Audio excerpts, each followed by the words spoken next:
তখন নামছে নামুক, কিন্তু তৃণমূলকে বাজায় আমরা সবাই চোর সেই মিছিলে, আমরা চোরদের পক্ষে সেই মিছিলে, এরকম মিছিলে তৃণমূলকে খুব একটা মানায় না, তবু নামছে নামুক। আচ্ছা, অনুপ্রবেশকারী বাঙালি আর পশ্চিমবঙ্গের আদি বাঙালি এই পৃথকীকরণটা করে কি করে হবে? আপনি যে বলছেন ভোটার আইডি কার্ড এদেরকে এই সরকার করে দিয়েছে। তৃণমূল পশ্চিমবাংলায় প্রথম বাংলার মানুষকে অনুপ্রবেশকারী বলে প্রথম দাগিয়ে দিয়েছে, যে তার নাম মমতা ব্যানার্জি। সামনে স্পিকারের উপরে কাগজ ছুঁড়ে দিয়েছিল, মনে আছে? এইসব এরা অনুপ্রবেশকারী এই বলে বামফ্রন্টকে বিপন্ন করার জন্য মিথ্যাচার করেছে। কে করেছে? তৃণমূল। না বুঝবার তো কোনো কারণ নেই।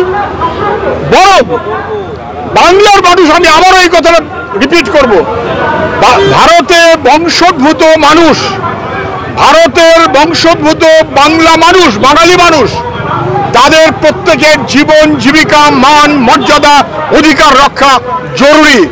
বিজেপি তা রক্ষা করতে দেবে না, দিতে চায় না। তৃণমূল তা দিতে চায়নি। এখন ভোটের জন্য কি বলছে আমি জানি না, কিন্তু ভারতীয় বংশোদ্ভূত বাঙালি মানুষ বাংলাকে ভাগ করার সিদ্ধান্ত এবং দেশ আলাদা করে দেওয়ার সিদ্ধান্ত বাংলার মানুষ গণভোট নিয়ে করেনি।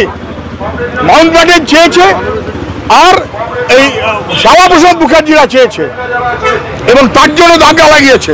না বোঝার কি আছে? 46-এর দাঙ্গা। 2026-এর নির্বাচনে বিজেপি এবং তৃণমূল ধর্ম নিয়ে রাজনীতি করছে, এবার কি তাহলে ভাষা নিয়ে রাজনীতি? দেখুন, ধর্ম, ভাষা, জাতিসত্তা, পরিচয় সত্তা, এইগুলোকে নিয়ে রাজনীতি করতে চায় যারা, তারা আসলে মানুষকে বিভক্ত করতে চায়। মানুষ তার জীবন জীবিকা শিক্ষা কাজ তার ভবিষ্যতের স্বপ্ন নিয়ে চলে, সেইখান থেকে মানুষকে সরিয়ে দিয়ে টুকরো টুকরো যারা করতে চায় তারা আসলে মানুষ বিরোধী। নতুন নতুন আপডেট পেতে সাবস্ক্রাইব করুন নিউজ আপ ডেইলি।